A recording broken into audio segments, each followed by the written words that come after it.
on to Pine Ridge for another visit with Lum and Abner. Brought to you by the makers of Horlicks, the original malted milk. First, let me remind you again that when you're traveling or downtown shopping, or when motoring or golfing, there's nothing like having a flask of Horlicks tablets along. They're really great for helping ward off hunger and fatigue. When you begin to feel tired or hungry, just dissolve a few of the tablets in your mouth.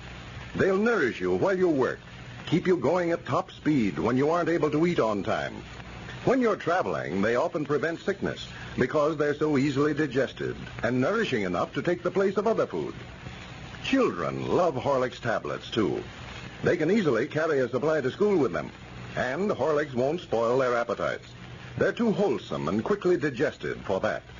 You can get handy flasks of tablets at your dealers for a dime. Or, if you prefer it, you can get them in larger sizes in either natural or chocolate flavor. And now let's see what's happening down in Pine Ridge. When Lum planned the fake kidnapping of his old friend Abner so that he could pretend to have rescued him and thereby regain the respect of his fellow townsmen because of his bravery, he had no idea how well the plan would really work. Since Abner has been returned safely, Lum is the hero of the hour in Pine Ridge.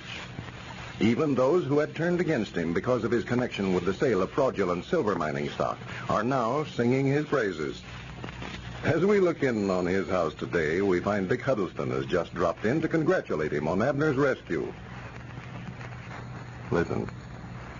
Oh, nothing much. Been sitting around the house here all morning working on this story for the newspaper. What story is that, Lum? Why, the newspaper in there at the county seat called up right early this morning, wanted to know the particulars about Abner being kidnapped, so I told him I'd just write the story up myself and send it to him. Mm-hmm. I figured me being the one that rescued him and all, that I ought to be able to tell it better than they could. Yeah, sure. Then it's right smart of a job to get up something like that, you know it? I bet it is. Yeah, I've wrote it and tore it up 5 or 6 times, and I don't know yet where I got it sounding right or not. I don't want to leave nothing out, of course. Oh, well, I imagine it's all right, Lum. Read what you got there. Let's see how it sounds. Well, I sort of hate to read it. Might sound like I'm bragging a little on myself, but of course I had to tell the facts. Why, sure. Well, nobody knows you wrote it yourself anyway. Well, that's what I figured. No. Well, let's see. I start out, for the headlines, big letters clean across the top of the front of the page, I've got, Lum Abner risks life to rescue friend. Well. And right under that, I've got some more headlines. Says, Pine Ridge Justice of the Peace and President of the School Board wins battle with kidnappers single-handed. How's that sound? That's all right, I guess. And then I start out with the main article here. Lum Abner, prominent citizen of Pine Ridge, made a hero out of himself Tuesday when he defied death and waded through shot and shell to rescue a friend from a dangerous band of kidnappers. Mr. Edwards is a graduate of Cloverleaf School District number 186 and is a leader in the social and civic affairs of the community. He is a half-owner and president of the new rolling grocery store, which is now operating in Pine Ridge. He also owns 57% of the stock in the Great Western Sterling Silver Company. He is Justice of the Peace and President of the School Board. Mr. Edwards is very modest and does not like to talk about what he done, but in a statement to the press he said, quote, reckon why they always say quote first before they go ahead and say what they're going to. Well, that just shows what they said, Lum. Oh, I see. I notice they always say that before they start talking, so they can tell when they're starting, I reckon. Yeah, that shows where their conversation starts. Mr. Edwards says, quote, I only wish I had 2 lives to give to my feller man. And that's all I've got so far. How does it sound? Well, all right, I guess, Lum. The only thing, you haven't told them who it was kidnapped. Huh? Well, you didn't mention Abner's name at all. He was the one that was kidnapped. Granny, that's right, ain't it? No, sure. I sure never. I thought there was something I was leaving out there. Why, yeah, that's what the newspaper would be interested in. Yeah, well, I can put that in there down here at the bottom. Let's see. Say, the man that Mr. Edwards risked his life to save and return to the arms of his loved ones was his old friend and partner, Abner Peabody. That ought to keep it all right. Yeah, well, I have an idea they want to rewrite the story anyway and change it up some. You've given them enough of the facts there to where they can make a story out of it. Well, now, they better not change it up too much. They'll ruin the whole thing. Just about put a batch of stuff in there about how long Abner was held a prisoner and how they treated him. And Yeah, and a ransom note and all that. Yeah, that's what I say. A batch of stuff that wouldn't nobody be interested in. Well, I never have got the straight of this thing yet, Lum. How did it all take place? Why, how did what take place? Abner's rescue. Oh, that. Well, I rescued him myself. I was the one that done it. Had you heard that? Yeah, sure, I know you did, Lum, but I mean, how many men were there in the gang that had him? I've heard all kinds of different stories about it. Oh, yeah, they've been circulating all sorts of stories, ain't That's they? the reason I want to get the straight of it. Now, how many men in the gang? Well, how many did you hear? Well, Sister Simpson told me there were 8. Yeah, that's how many there were, 8. But Uncle Henry Lunsford said she told him there were 6, and Miss Phillips, Luther's wife, said you told her 4. Well, I'll be dead blamed. It just shows how things get exaggerated. They all couldn't be right. You know that yourself, Dick. Oh, well, where was Abner all that time? Why, he was with the kidnappers. Yeah, but where were the kidnappers? Well, they was with Abner. The whole bunch was right there together. Well, I mean, what place, Lum? Whereabouts? Whereabouts what? Whereabouts was their hideout? Well, sir, now there's a funny thing. I never had saw that place before, and I don't know yet where I was at. I doubt if I could ever find it again. Wouldn't know which direction to start out looking for it. Well, what kind of a looking place was it, Lum? Dick, let's don't talk no more about it. I get to thinking about it, what a terrible fight I had, and I get so nervous again. Grannies, I'll see that thing in my dreams. You know, there's a song run sort of like that. I'll see it in my dreams. Well, howdy, Abner. Come in. Sure glad to see you. Hello, Abner. I thought I heard somebody a-hollering in here. No, I was just a-singing. Glad you come over. You can just join in with me. Start that, cut down the old pine tree. Oh, yeah. Well, you better pitch me, though, now. Oh, yeah. Do, re, mi, fo. Do, re, mi, fo. Yeah, that's the time. Well, I expect I better be going, fella. Oh, sit down, Dick. We'll sing some for you. Well, thank you, Lum. I expect I better get back to the store. Well, I'm glad you come over and come back again. Yeah, I will. Thank you. Come down loaf with me when you get time. Yeah, we will, Dick. So long. Granny, I'm sure glad you come in when you did. What's the matter? Why, he just about had me cornered there.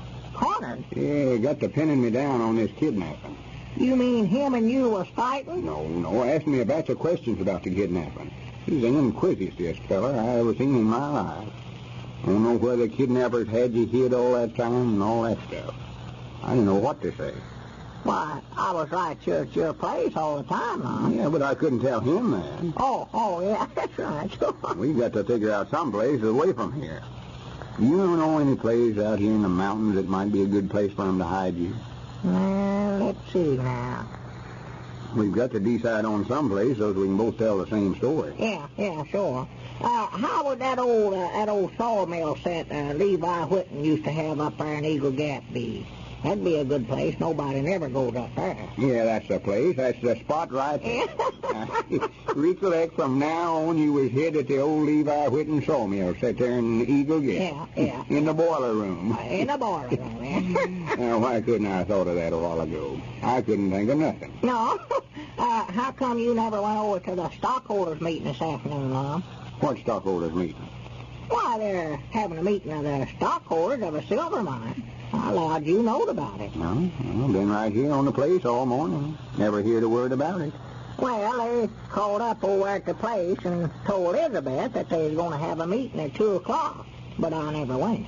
That's a fine howdy-do. Me owning 57% of the stock and don't even know when to have a meeting. Fine way to treat somebody that just made a hero out of themselves. Well, maybe it's another one of them secret meetings that they've been having, Lum, where they don't want you there. Well, they're just wasting their time, I can tell them that. I own 57% of that stock, controlling interest, and grannies, I'll be again anything they decide to do over there. That'll learn them how to leave me out of their meetings. Well, I don't blame you neither, Lum. I'd feel the same way about it myself. You're a stockholder just the same as they are, and they ought to let you know whenever they're having a meeting. Yeah, they can keep me from being president, all right, but they can't keep me from having a controlling vote in the company. I'll tell them that. Here I went to all the trouble to figure out a kidnapping so as to make a hero out of myself, and this is the thanks I get out of it. Yeah, Lord me, I figured now that they'd all back in a good humor with you from the way they've been talking around. Oh, I did, too. Everybody's been awful nice to me. Yeah, I know to my face. Yeah. But now they turn right around and had another stockholder meeting without inviting me.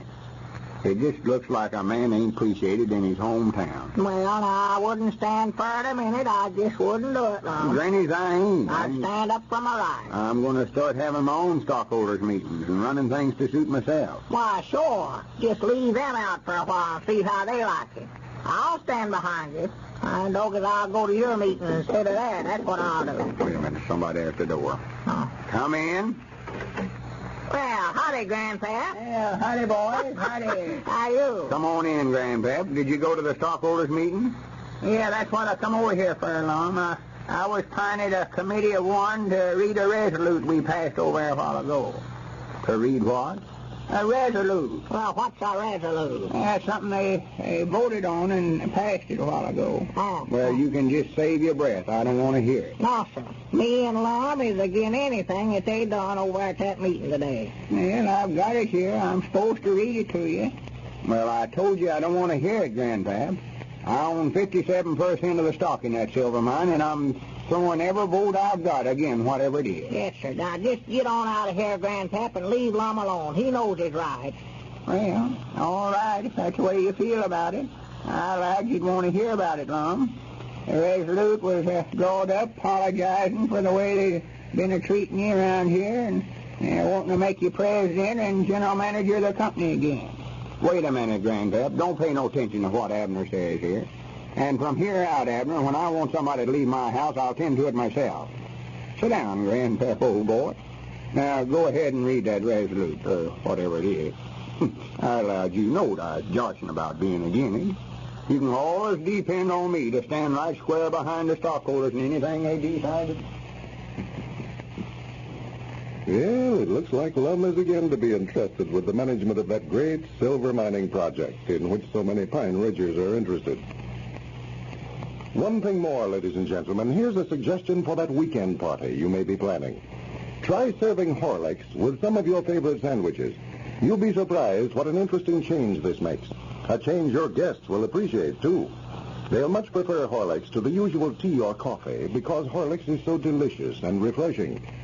It won't interfere with the bridge game, either. It's so easy to prepare. All you have to do is to add sufficient of the powder to water or milk, mix thoroughly with an egg beater or other mixer, and it's ready to serve. You don't have to add milk or flavoring unless you desire it. Remember this next time you're entertaining friends. Give them Horlicks for a delicious welcome change. You can get Horlicks in either natural or chocolate flavor, whichever you prefer. This is Carlton Bricker, speaking for Lum and Abner and Horlicks, who now bid you all goodbye until tomorrow at this same time.